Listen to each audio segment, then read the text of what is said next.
You're here to learn how you can stream an online course on your very own website, and you will need a WordPress site, WP Stream, Zoom, your phone, or your webcam. I'm Beatrice, and I've been helping streamers like yourself go live on their website and monetize their live streams and videos for about 6 years. So, what I've done until now is actually hosted a video or a meeting on Zoom, and you can check out one of our other videos to see how to set this up precisely. But here I'm quickly running you through the actual setup, and I have here a Zoom meeting that's happening. I will click on more and go to live stream. And here I will click on live on custom streaming app or custom streaming service. And here I want to enter the streaming URL, stream key, and other things like that.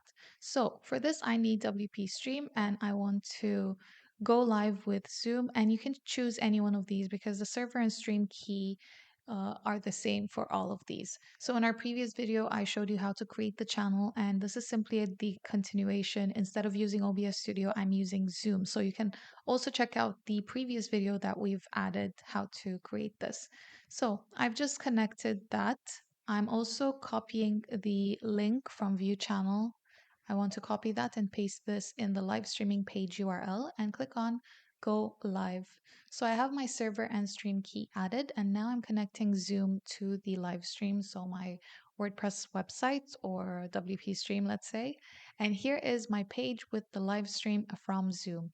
And just like that, we've connected Zoom to WP Stream and we're able to live stream any of our Zoom meetings or webinars from Zoom to our WordPress website. Don't forget to like, comment, and subscribe.